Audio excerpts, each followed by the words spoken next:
that my husband and I come from wealthy backgrounds. However, unlike my parents, we are thankful for our wealth and don't look down on others. Now let me tell you about our revenge on my parents. I grew up in a wealthy family, but we didn't always have money. For a long time, my family was middle class. My parents had regular jobs while also trying to run their own business.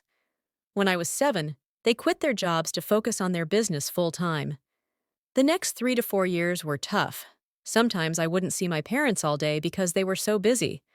I felt neglected and held a grudge against them for a long time.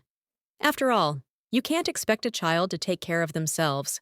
But when their business became successful, they made up for it, though maybe too much.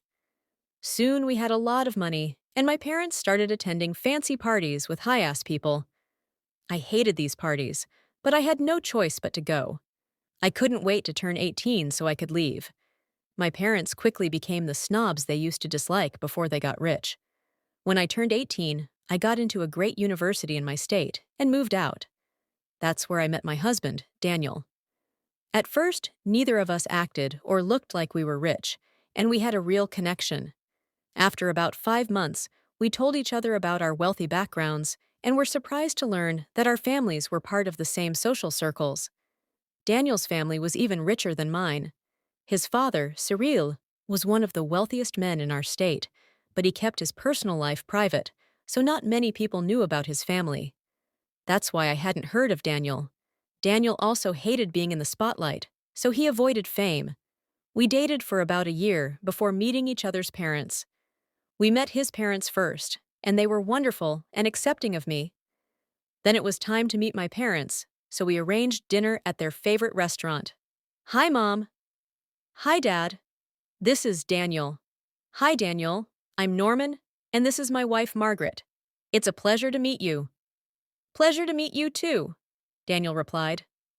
So, Daniel, what are you studying? My dad asked. I'm doing media and communication, Daniel said. And what do you plan to do with that? Mom, Dad, this isn't a job interview. Stop interrogating him, I said. It's okay, Du replied. I plan on becoming a social media manager. Oh, that's a profession for sure, my dad said sarcastically. Dad, there's no need to be so judgmental. Tell me, Daniel, did you grow up with wealth? My mom asked. Mom, that's an incredibly offensive thing to ask. I said, oh, so the answer is no. I could tell just by looking at him. I don't mean to be rude, but if you don't mind me asking, what does my wealth have to do with my relationship with Myra? Why, it's everything. We worked really hard to give her a life filled with luxuries. We don't want her to live like a peasant after she gets married. That's enough.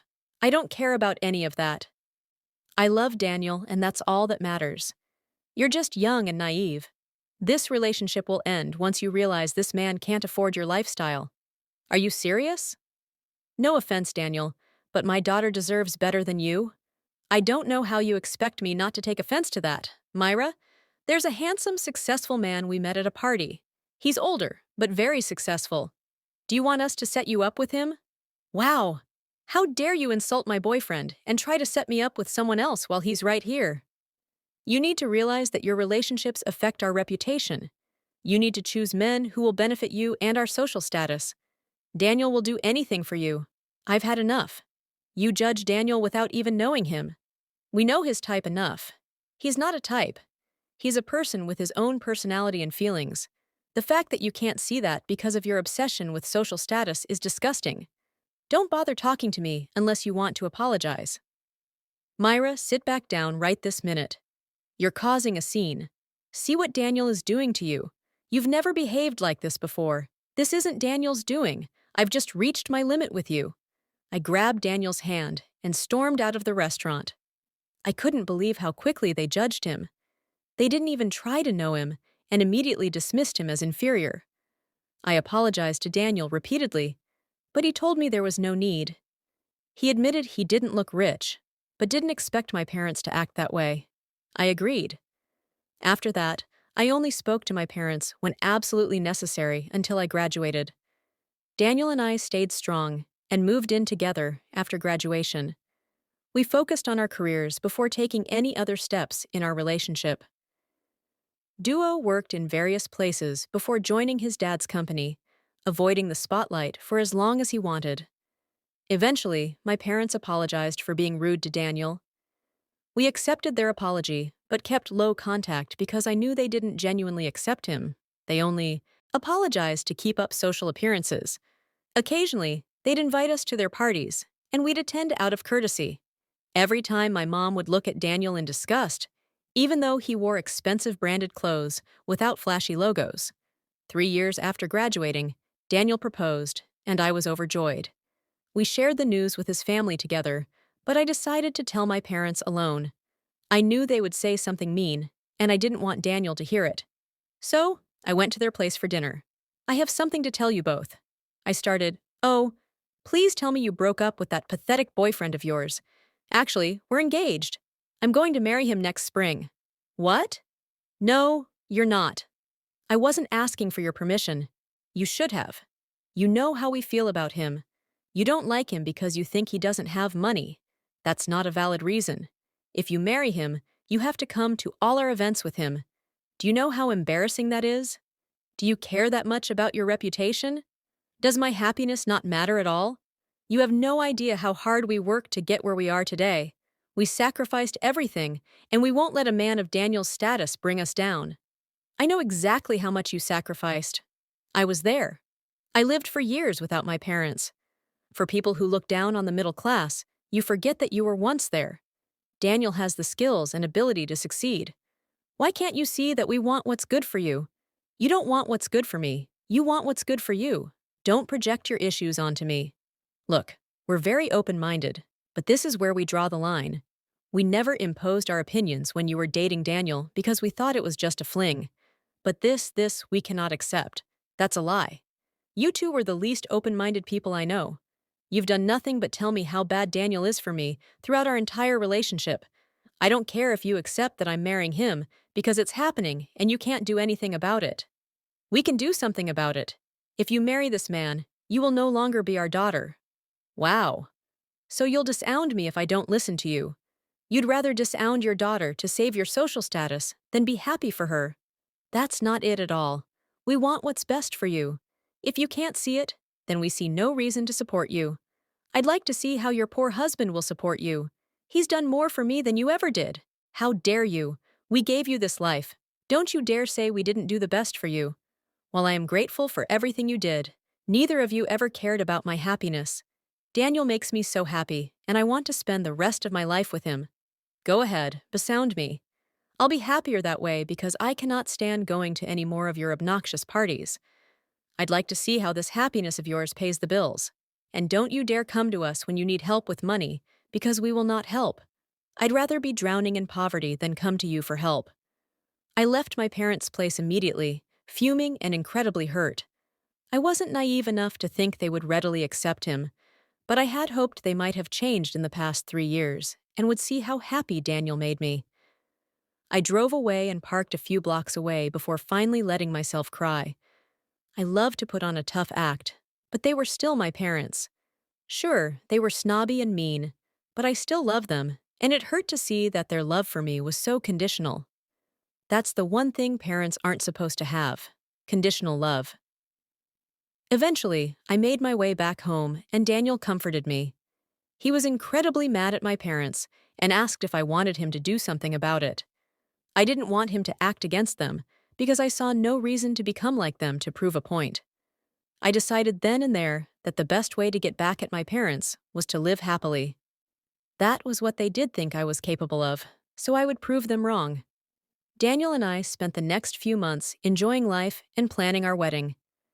On the day of the wedding, I was the happiest girl alive.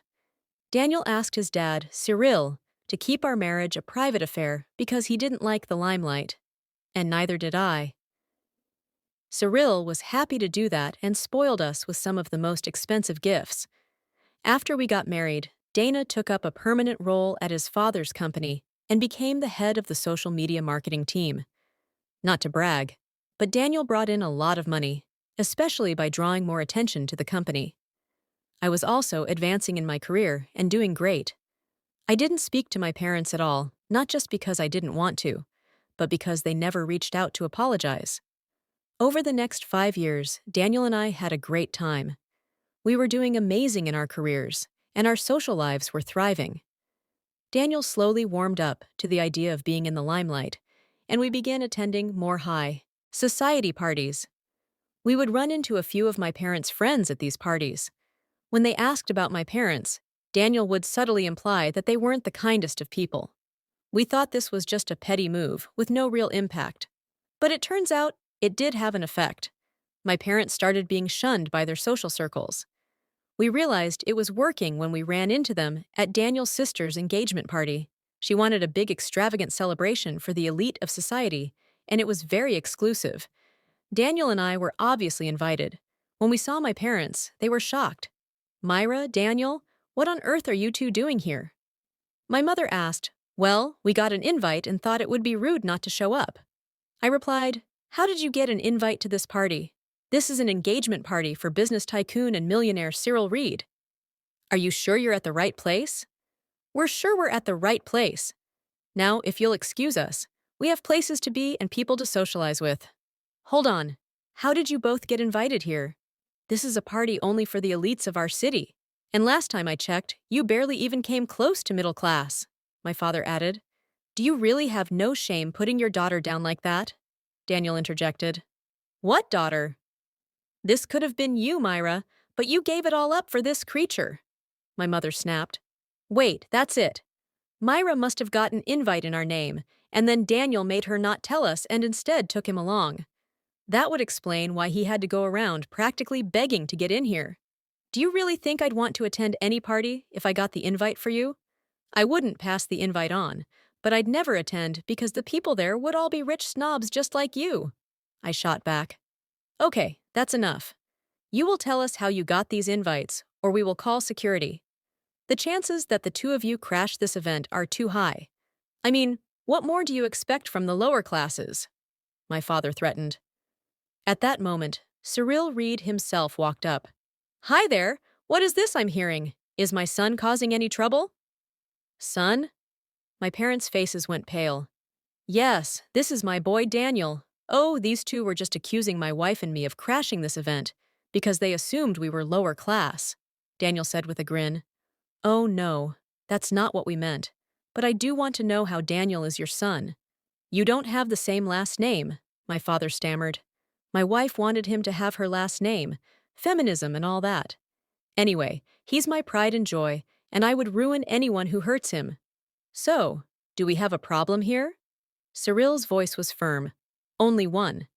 Why do Daniel and his wife not have glasses of champagne in their hands? Cyril asked with a smile.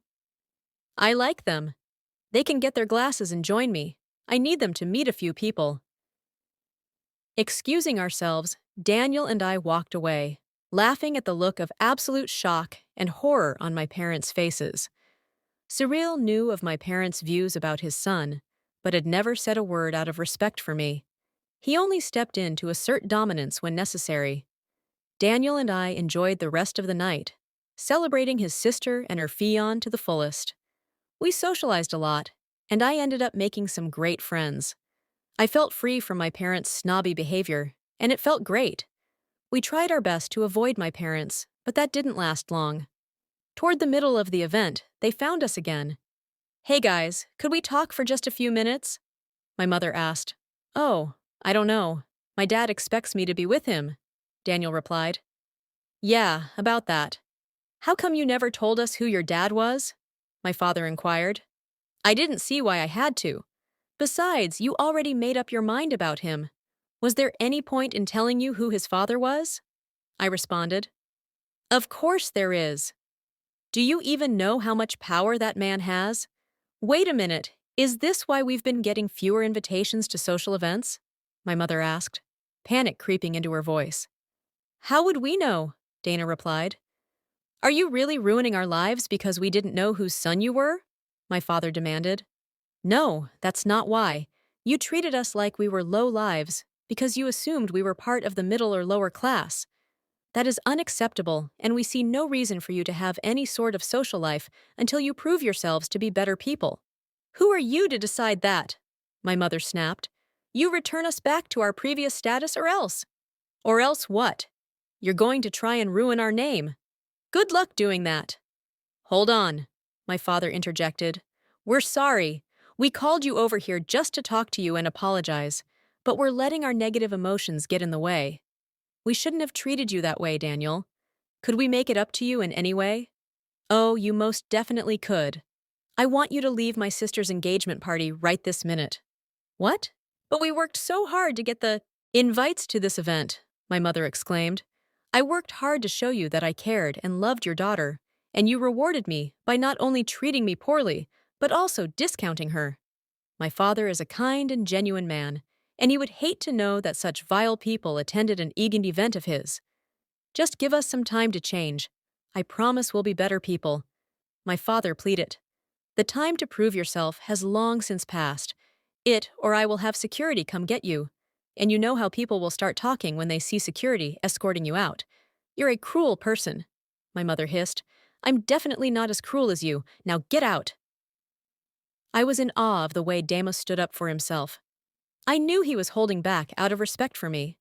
But if there was one thing he hated more than anything, it was people who treated others based on what they could get in return. That was the textbook definition of my parents. My parents thankfully left the event without another word. They knew better than to draw any more attention to themselves. After they left, they texted me to apologize for the way they treated Daniel. Once again, their apology was rooted in their newfound awareness of Daniel's status rather than genuine remorse for their actions. This only made me angrier. I couldn't understand how some people could be so dense and ignorant. This was why I didn't stop Daniel from doing what he did. It didn't take long for people, especially my parents' friends, to notice their absence at the party. They would ask me, and Daniel would explain how he kicked them out and why. People were horrified to learn what my parents were really like. Many of them stopped associating with them afterward. My parents barely saw vacations to any events after that party. As their social standing crumbled, my parents' company began to suffer. Their business depended on these elite events as they supplied many of the products and services required. Becoming social pariahs meant nobody wanted to tarnish their own reputation by associating with them. Realizing they were losing revenue, my parents' apologies turned into curses. They sent us long, hateful texts outlining how I was a disappointment and how I have ruined our family. It hurt at first, but it also felt great to finally put my parents back in their place. As for Daniel and me, we were doing great.